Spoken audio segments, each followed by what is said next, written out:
Rip what the Lions did. They were desperate to fix this running game. Want to get into the NFL draft, the broader view of things. We bring in our buddy Chris Sims from the Bleacher Report, never short on opinions. Chris, what's going on, buddy? What up, Mike V? How you doing, man? I'm good, pal. I'm looking forward to talking to you because, we talked about it for weeks. I couldn't separate any of these quarterbacks. I have no holy clue. So let's just start right at the top. Did Cleveland get this right or no? Well, I mean, listen, I like Baker Mayfield. He was certainly a top 20 pick. Would I have had the guts to pick a quarterback who's 6'1", runs 4.85, and has a 29-inch vertical with the number one pick in the NFL draft? Absolutely not. No way. So, listen, I'm not mad at them, right, Mike, because obviously they had him as the highest-rated guy, and they got the guy they wanted.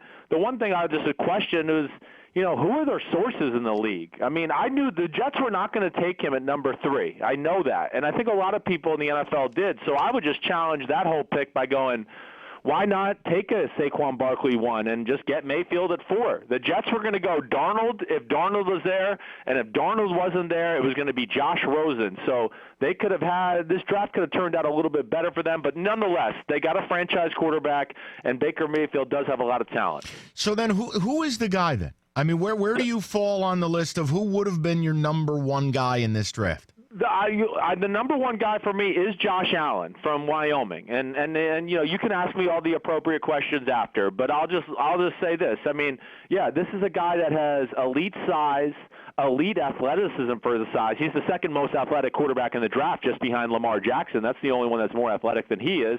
And then he has an arm that is truly, it's one of the strongest arms we've ever seen come into the NFL. It's Brett Favre, it's John Elway-ish, it's like Patrick Mahomes from last year. He's that kind of talent. And I know, people are going to go, oh, what about the completion percentage? Well, he played in Wyoming in a crappy team and an offense that threw the ball aggressively down the field. He had no talent around him. He didn't get to throw 10 screens a game behind the line of scrimmage like Baker Mayfield and Sam Darnold did. If he got that, he would have thrown for 66%. So he would have been my guy, but none of these guys were perfect, Mike. They all had a lot of great things about them and all had one little flaw. Wyoming, Josh Allen's flaw, of course, is level of competition. The film's hard to evaluate at times because it is so raw and their team was so crappy. Chris, that's the thing, though. It's so hard, and I never see anyone do a comparative analysis of it. It's like, okay, take these quarterbacks and put them into last year's QB class. Yeah, how does it fall? Or the Wentz and Goff year. Right. Where do you place this class year over year? Yeah, sure. That's a great question. I mean, Allen has the type of high-end talent that, like, the Wentz and the Andrew Lucks had. The ceiling is that high, but of course, the floor is the unknown right there with him, right? It's different than those guys because we were all like, well, their floor is like they're like, the 13th best quarterback in the NFL with Wentz and Andrew Luck. So I look at this quarterback class, and I would tell you that I don't think any of them were as good as the first 3 picked last year. None of them are as good as Mahomes, Trubisky, or Deshaun Watson, of course. I would say all 3 of those, even in my pre-draft grading, had higher grades. And guys like Carson Wentz and Andrew Luck, Mike, those are kind of guys, like if you sat and watched film with me and we watched 2 games, you'd be like, okay, I'm sold. That's the number 1 pick in the draft. That's pretty amazing. Those guys are just like, it's self-explanatory once you turn it on. Chris Sims, Bleacher Report, joining us. Chris, you've got a coworker here, and I'm going to butcher his last name then. With what you just said, is it Justice Mosqueda? Mosqueda? I don't know how to say his damn name. What is it, Justice? Justin? What is this? This guy wrote a piece of Bleacher Report. He said the Giants had the worst pick of the draft with Saquon Barkley, too. You want to help me with that? Well, yeah, I don't know. I don't really know him. I don't mean to get on anybody that works at Bleacher Report, but damn. He won't be there long with takes like that. Well, no, he certainly won't. When, Saquon Barkley, I think in most people's eyes, is like the most talented running back to come out in the draft since Adrian Peterson. I mean, he can't miss. He's going to be better in the NFL than college, and we all know how awesome he was in college. Penn State ran one run play. They didn't even know how to use him in the pass game. That's the one thing in the NFL. Offensive coordinators, there's no 20-hour rule. No. They're going to find out 9 million ways to get him one-on-one with linebackers and safeties and get him in space, and he's made for the modern-day NFL, this Saquon Barkley. I mean, that pick right there, the Giants killed the draft, but Saquon Barkley on the same field as Odell Beckham Jr., they're arguably going to be the 2 most explosive offensive players on football on the same field next year. Chris, talk to me for a second. I want to know who you thought landed in the best spot. I'll give you my take. You can shred it if you want. I thought Josh Rosen, I know he wanted to be higher, but landing in Arizona, he seems like the right guy for the right team. Good spot, good situation. Am I wrong on that? No, definitely not wrong. And really the safest pick out of all the quarterbacks is Josh Rosen. I mean, he's the one that's most ready right now, the most polished drop back passer, decision maker, consistency with the proper throw all the time. So, no, I'm with you there. That was certainly a pick that jumped out to me as far as being a perfect pick. You know, hey, I liked your guys' pick with Frank Ragnow. We could talk about the Bears getting Roquan Smith was a definite position of need for them.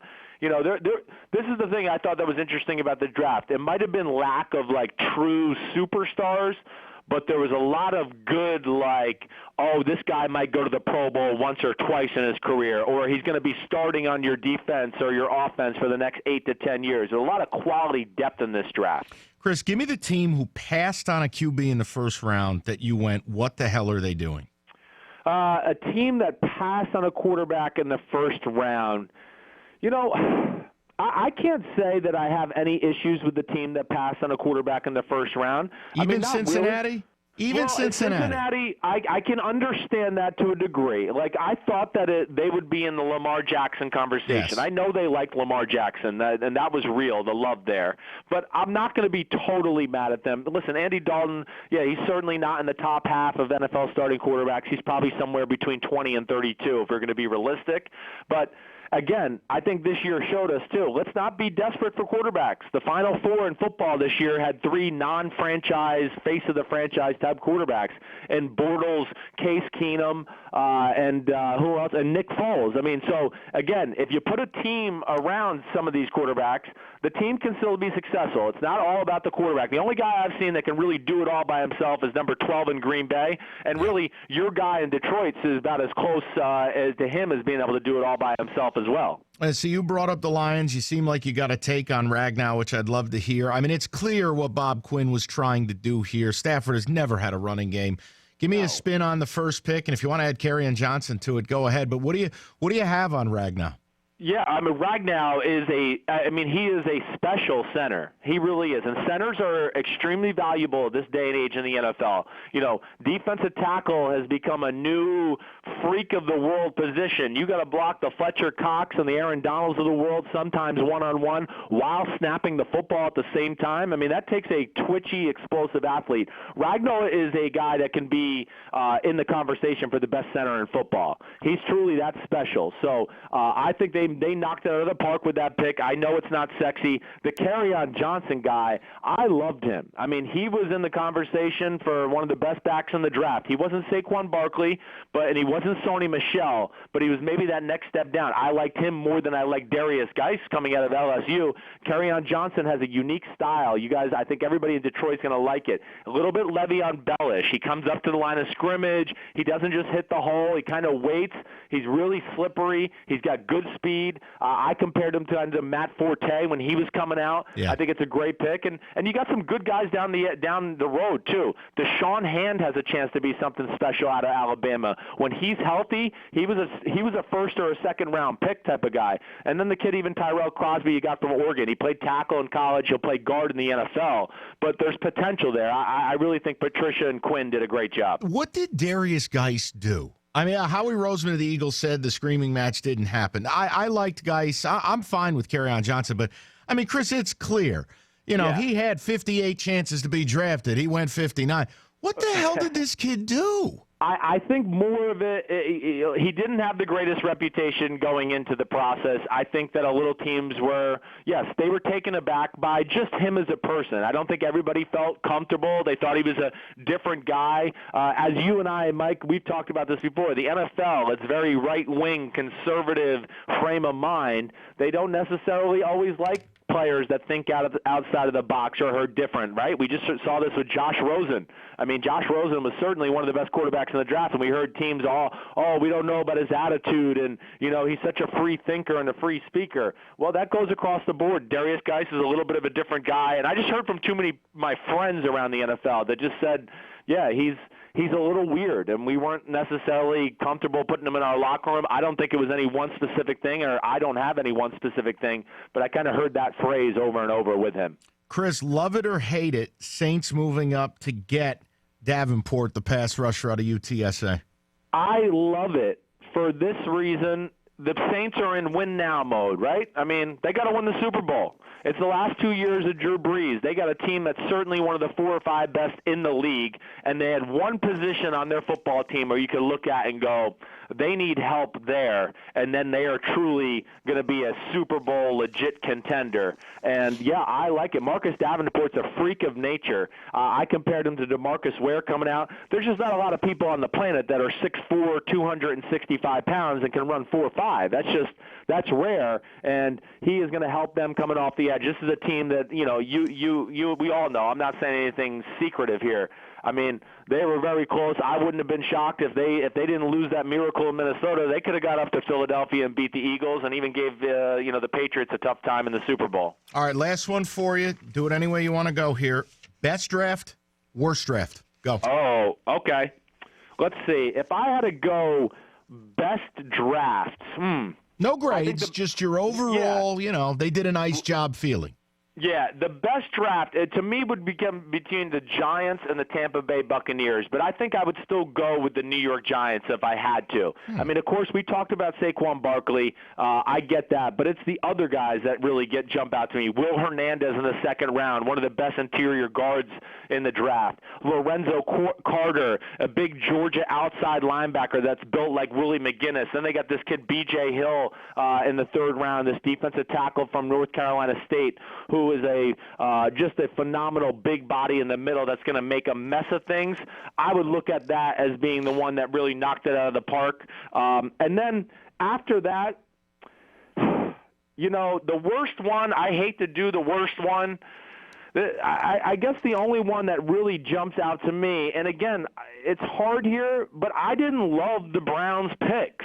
I know they got 4 picks in the top 36. I didn't love any of them. I didn't love any of them. Listen, Denzel Ward at number 4, good player, but not 15 spots better than Jair Alexander or the kid Michael Hughes at the Vikings. How do they not, Chris, how do they not sit there at 4 and just take Quentin Nelson?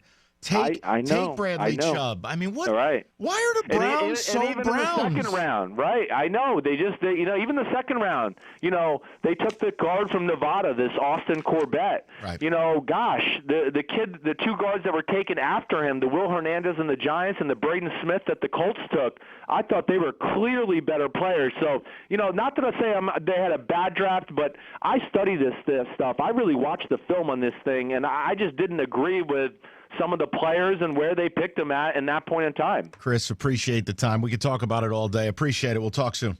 You the man. Thanks, good, Chris. Appreciate it. Chris Sims, Bleacher Report. Big thoughts on the draft. If you want to comment on some of the things he said. I mean, that's the highest opinion of Frank Ragnow we've heard.